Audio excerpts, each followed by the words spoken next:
You walked through the front door tonight, and the house was full of sound, dishes clattering, voices overlapping, laughter bouncing off walls. And yet the moment you stepped inside, something in your chest tightened into a fist. Not because the room was cold, because it was warm for everyone except you. You stood in the doorway of a place that was supposed to be home, and you felt what only a certain kind of soul ever learns to feel. The specific, surgical loneliness of being surrounded and still completely alone. It was not dramatic. It did not announce itself. It simply settled over you like a film of quiet glass, and you smiled through it the way you always do, the way you have practiced since you were young enough to understand that your realness made other people uncomfortable.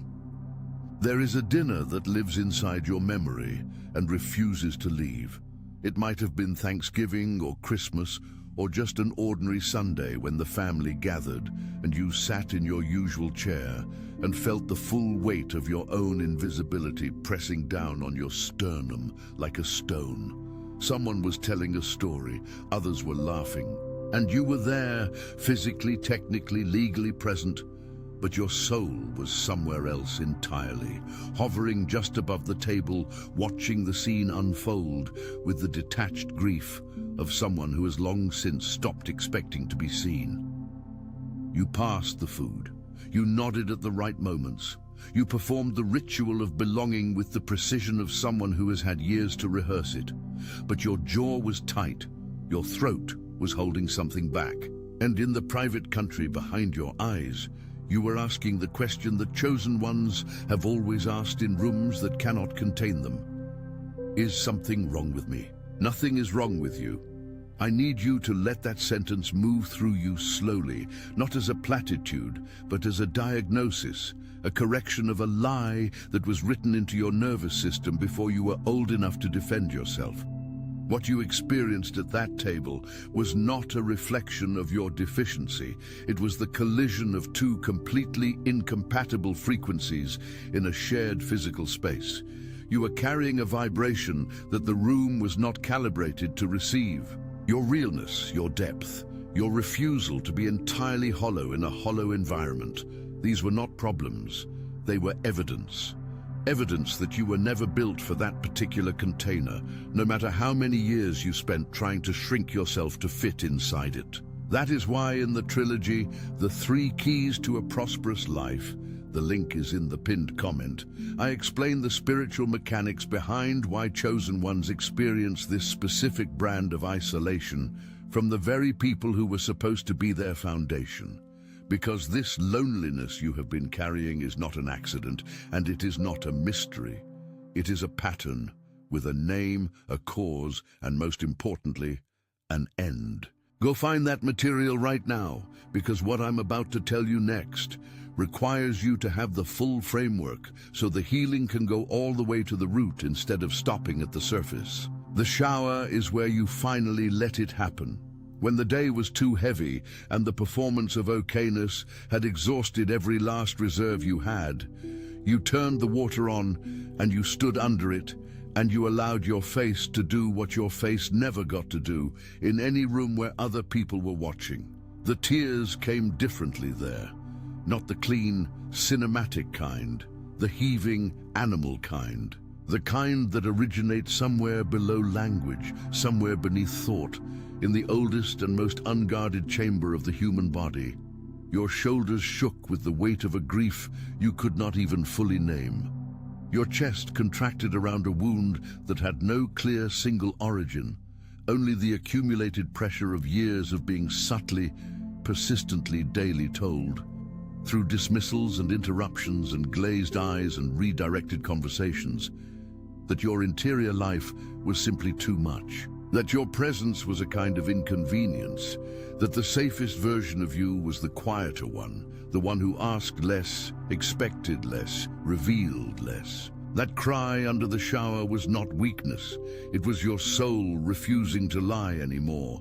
Somewhere in the spiritual atmosphere above that bathroom, something was witnessing the full weight of what you were carrying, and it was not turning away. There is a dimension of reality that your five senses cannot access, but that your body has always known is there. The invisible architecture behind every visible thing, the realm where the unseen forces that govern your story actually operate. And in that realm, your tears were not falling unnoticed. They were being received. Every single one of them was being held by hands that do not drop things, catalogued by a consciousness that forgets nothing, and woven into a plan so precise and so patient that from inside the pain, it is almost impossible to believe it exists. But it does exist, and the proof is that you are still here. You did not dissolve under the weight of what was done to you and what was withheld from you. You are still standing, still feeling, still reaching for something more true than what you were handed. That is not luck. That is not mere resilience. That is the fingerprint of a destiny that refused to be extinguished by the people and environments assigned to minimize it. The loneliness you felt in that house, at that table, under that shower, it was the growing pain of a soul that was always too large for its original container. And you need to understand what that container actually was, because the structure of it matters to your healing. The family system that could not hold you was not simply dysfunctional in the ordinary human way. It was, whether those inside it knew it consciously or not, a spiritually engineered environment. Narcissistic family systems do not produce suppression by accident. They are calibrated across generations to replicate one primary function: to keep the most luminous members of the bloodline from ever fully stepping into their authority. Because the system understands, on some cellular, inherited, almost pre-verbal level, that if the chosen one wakes up completely, if the fire inside them burns at its full intended height, the entire architecture of false hierarchy collapses. And so, every tool available was deployed against you. Your sensitivity was relabeled as weakness. Your discernment was relabeled as paranoia. Your gifts were met not with celebration, but with a specific, targeted, almost surgical silence. What was operating through those family members was older and darker than mere human jealousy. It was an intelligence that understood your assignment before you did. The enemy does not waste strategic energy on people who pose no threat.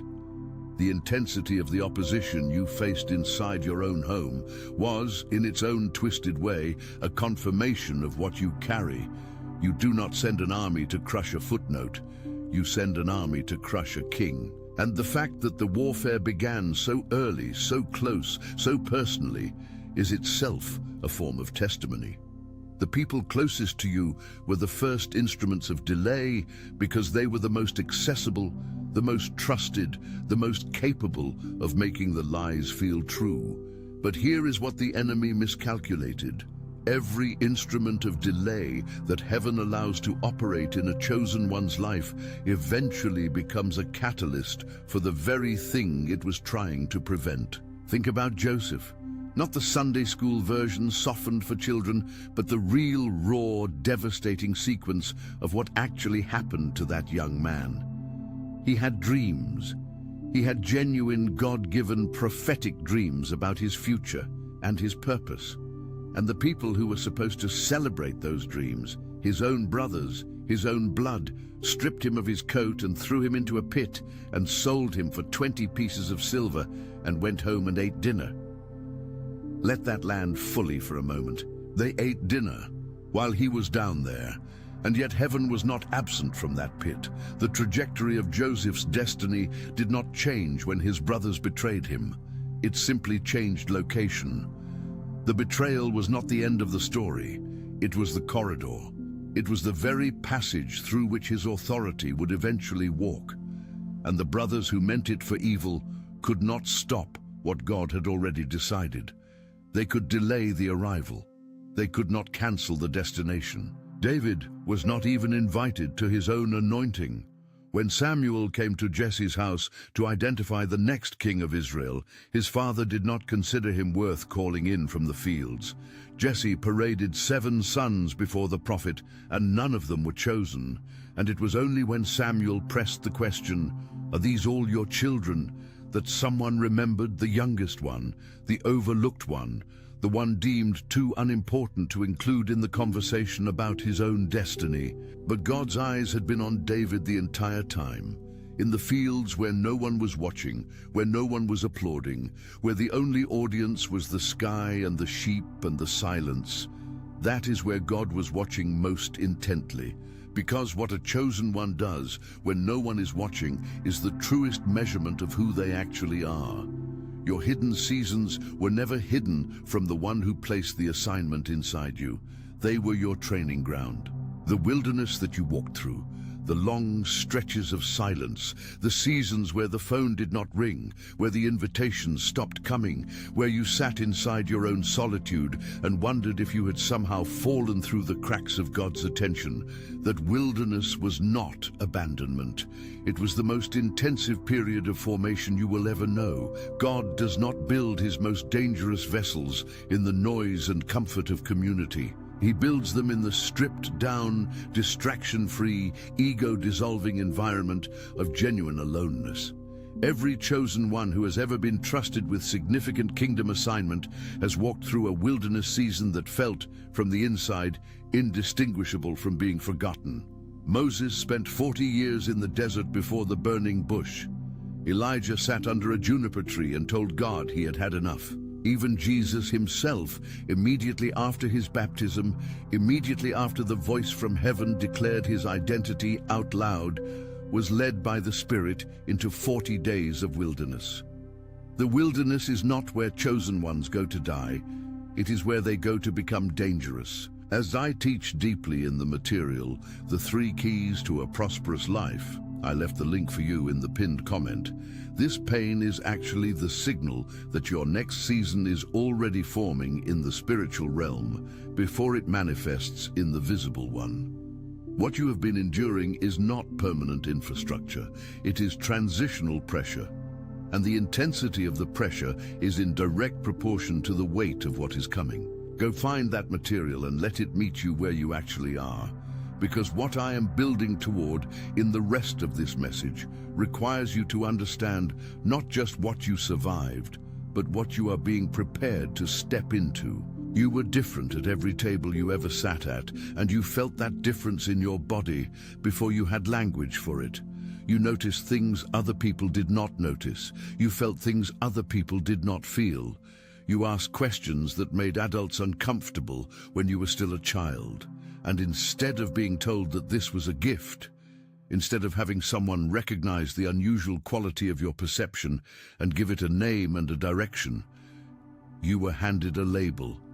Too sensitive, too intense, too much, too deep, too serious, too different. The people around you looked at your flame, and instead of recognizing it as light, experienced it as heat. Because the light that comes from a chosen one does not just illuminate rooms, it exposes them. It reveals what is hidden in the corners. It makes the comfortable uncomfortable. And people do not thank you for making them see what they have spent years convincing themselves is not there. This is what I need you to understand about the irritation your presence caused in certain people. It was never really about you. When your mere existence in a room created tension without you doing anything provocative, when your silence made certain family members agitated, when your discernment made people defensive before you even spoke, you were watching a spiritual phenomenon, not a personal one. Light does not make darkness uncomfortable by accident. It is the nature of what light is. When you carry something genuinely luminous, you do not need to announce it, or perform it, or weaponize it. Its presence alone is enough to disturb whatever has been living comfortably in the dark. And the people who reacted to you most harshly were not reacting to your personality. They were reacting to what your presence revealed about theirs. The envy always came disguised as concern. It wore the costume of wisdom. It arrived in the form of advice, given with furrowed brows and gentle, patronizing tones, as though the person speaking was doing you a tremendous favor by pointing out everything that was wrong with how you moved through the world. You are too idealistic. You need to be more realistic. You are setting yourself up for disappointment. Why can't you just be normal? Why do you always have to make things complicated? The criticism was constant, and the delivery was calibrated to make you feel like the kindness of it should make you grateful. But underneath the gentle tone, underneath the concerned expression, something else was operating, something that recognized in your dreaming a direct indictment of their own settled smallness. Something that understood if you succeeded, if you actually became what you were designed to become, it would rewrite the story that the entire system had told about what was possible for people like you. But here is what happened to Joseph's brothers. Here is what makes the story not just ancient history, but a living template for your exact situation. The very brothers who threw him into the pit eventually bowed before him, not because Joseph sought revenge, not because he spent his years in Egypt plotting their humiliation, but because the destiny they tried to destroy eventually outgrew every container they tried to trap it in. The pit could not hold it. Potiphar's house could not hold it. Even prison could not hold it.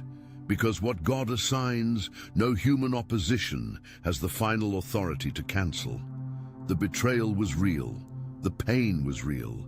The years of injustice were real, but none of it was final, and neither is yours. David, who was overlooked in his own father's house, who was hunted across deserts by the king he served faithfully, who slept in caves and cried psalms into the darkness when the weight of the injustice was almost too heavy to carry.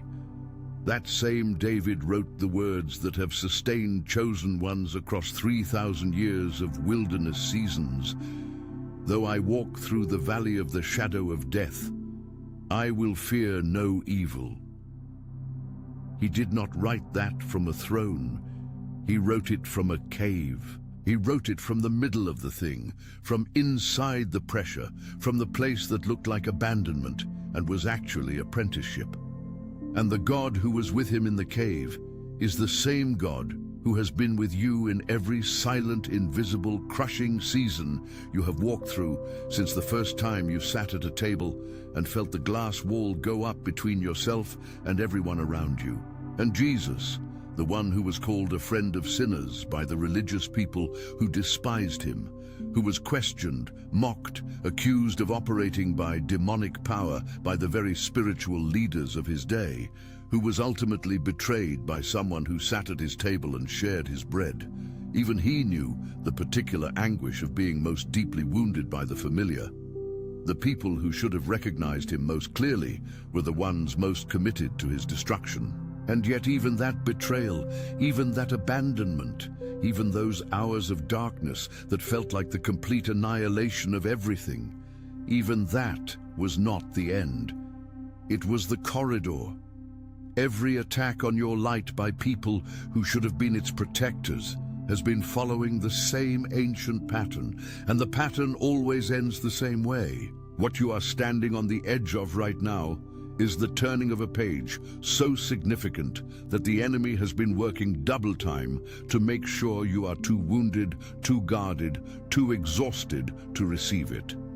He has sent counterfeits wrapped in spiritual language. He has orchestrated encounters designed to re-wound the places that were just beginning to heal.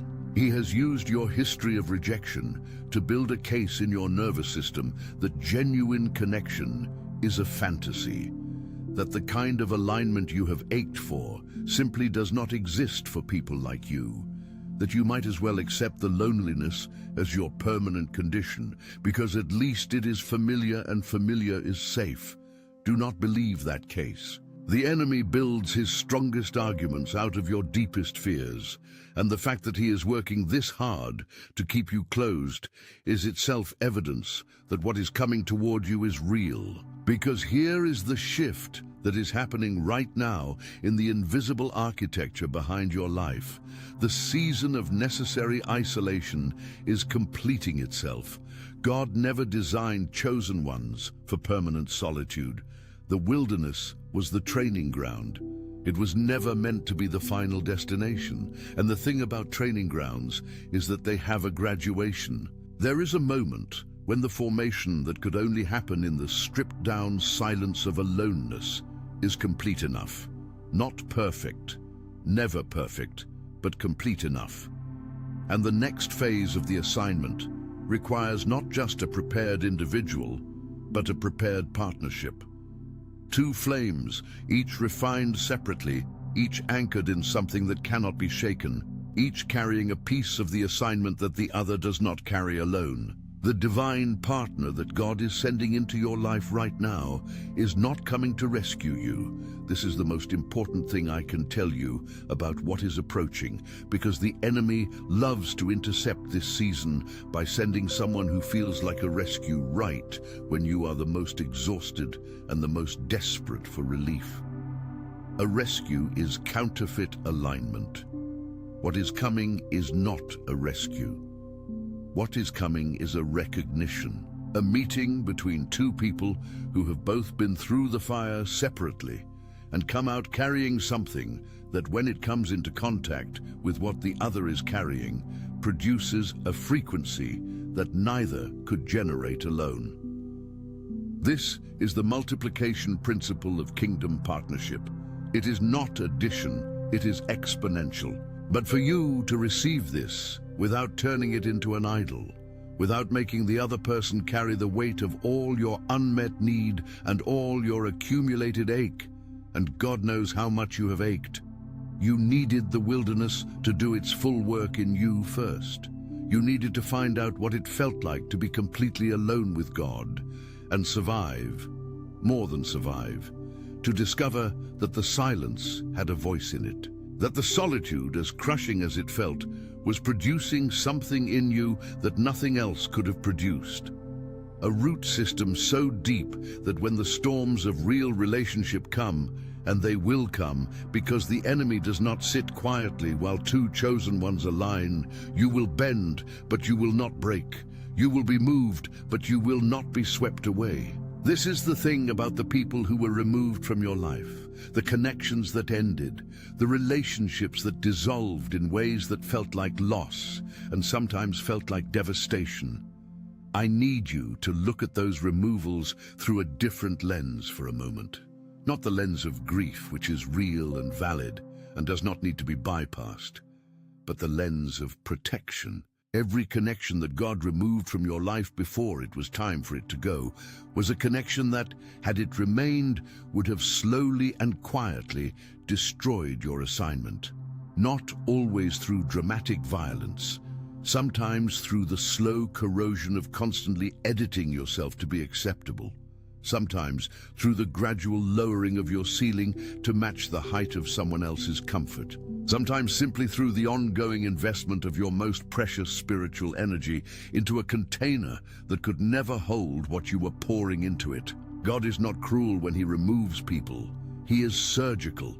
He sees the entire trajectory of your story, the chapters you have not read yet, the partnerships that are waiting on the other side of these losses, the version of yourself that only becomes possible when certain attachments are no longer consuming the energy that your assignment requires. The removal felt like abandonment because you were inside it. From inside a removal, it is almost impossible to see the protection in it. But from the distance of time, and I am asking you to trust me on this, even before you have that distance, the things that were taken from you were taken because something far better requires the space that they were occupying. But here is where I need to issue a warning that is as important as any promise in this message. Remember Lot's wife. She had been delivered. She had been physically removed from the city of destruction by angels who took her by the hand and practically pulled her out. She had the miraculous intervention. She had the clear, unambiguous instruction: do not look back. And yet, in the moment of deliverance, with her future directly in front of her and her destruction directly behind her, she turned around. And the moment she turned, she became a pillar of salt. Frozen, preserved in the posture of looking backward, unable to move into what was ahead because she was too attached to what was behind. There is a version of you that could receive everything that is coming and still lose it, not through lack of worthiness, but through the backward posture of continuing to mourn what was removed, continuing to seek approval from the people who were designed to misunderstand you, continuing to knock on doors that God Himself has closed, because the closure felt like rejection rather than protection. Do not be Lot's wife. The old approvals that you spent years pursuing, from the family that minimized you, from the community that glazed over when you spoke your deepest truth, from the relationship that required you to be smaller to feel safe, those approvals were always a fire, and when you were inside them, the fire felt like warmth. But warmth and destruction can feel identical when you are cold enough and lonely enough to stop caring about the difference. The withdrawal from those false sources of validation is going to feel like grief, and it is grief, but it is the grief of leaving behind a burning building. You feel the heat leaving your skin, you feel the absence of the familiar, and in that moment, everything in you will want to turn around. Let the tears come. Let the grief move through you, and keep walking forward. The chains that you are breaking do not belong only to you. This is something that chosen ones often discover at this stage of the journey. The work you are doing on yourself, the patterns you are refusing to carry forward, the cycles you are choosing to end. This work is not only personal, it is generational. You are standing at a junction in a bloodline where the story has the potential to change direction. The epigenetic weight of what was passed down to you, the unspoken griefs, the suppressed gifts, the chronic smallness, the reflexive shrinking in the presence of authority, all of it stops at the point where you decide it stops. You did not ask to carry what was handed to you, but you have the authority to decide what gets handed forward. The ancestors who could not break free are not watching you with judgment. They are watching you with something that looks a lot like desperate hope. The ones in your lineage who had the same fire you have, who felt the same glass wall between themselves and the people around them, who swallowed the same tears under their own versions of the shower. They lived their entire lives never knowing that what they felt was not madness, but mandate. You are walking in what they could not walk in. And the freedom you step into now does not stop with you. It moves through time in both directions. The new tribe is already assembling. I need you to hold that sentence in your body and let it be real for a moment. Not the people who tolerate you, not the people who appreciate you in small, cautious doses while remaining fundamentally committed to your smallness, not the ones who celebrate the version of you that does not challenge them, the real ones. The ones who carry their own flames and know what it costs. The ones who have also been misunderstood in rooms that should have known better. Who have also swallowed grief in showers. Who have also arrived at tables and felt the glass go up. Who have come through their own wilderness carrying the marks of the formation and the fire. These people are not hypothetical. They are real. They are in motion, and heaven has been working on the coordination of your convergence with a precision that will feel unmistakable when it begins to manifest. You will not have to perform for them. You will not have to edit yourself into something more palatable or less intense or more agreeable. You will walk into a room, and for the first time in longer than you can remember, the glass wall will not go up. You will speak and their eyes will not glaze. They will lean in. Because what you carry in your voice is the exact frequency that their soul has been tuning for in the silence of its own wilderness. And when two people who have each walked through the fire separately finally stand in the same room, there is a recognition that happens below the level of conversation, below the level of introduction and small talk and carefully managed first impressions. Something in the bones knows, something in the oldest layer of the soul says, there you are. I have been waiting. The divine partner is not just a relationship, it is a signal. It is the visible confirmation of a spiritual reality that has been true the entire time. That your isolation was seasonal, not permanent, that your ache for genuine belonging was not delusion, but prophecy, that the love you have been capable of giving, the kind of love that chosen ones carry, the deep, seeing, refusing to be shallow kind of love, was never going to find its home in the containers that could not hold you. It was always waiting for someone built to receive it. And that person has been in their own wilderness, being formed by their own fire, being stripped of their own false attachments, being made ready for the exact weight of what you are going to bring into their life. Rise up. That is not a metaphor.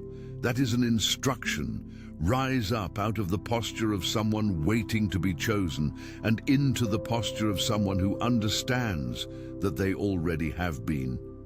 The rejection was never the verdict. The wilderness was never the address. The loneliness was never the definition. You were always the firstborn of a new bloodline, always the carrier of something that outlasted every environment that tried to contain it, always the fire that the darkness could not extinguish, no matter how many instruments it sent against the flame. Rise up and step into the alignment that has been waiting on the other side of every loss, every silence, every dinner you survived by swallowing what you really wanted to say. Rise up. Your isolation is ending. Your new season has already begun. If you study the trilogy, The 3 Keys to a Prosperous Life, which link is in the pinned comment, you will see that everything I have described in this message, the ache of the invisible table, the wilderness formation, the generational chain breaking, and most importantly, the preparation for the divine partnership that is moving toward you right now, is not just poetic language. It is a mapped, structured, spiritually grounded framework for navigating the exact transition you are standing inside of. The link is right there in the pinned comment. Do not scroll past it. Do not tell yourself you will come back to it later. The season you are in right now is too important and too precise for you to receive it without the full framework in your hands. Go find it.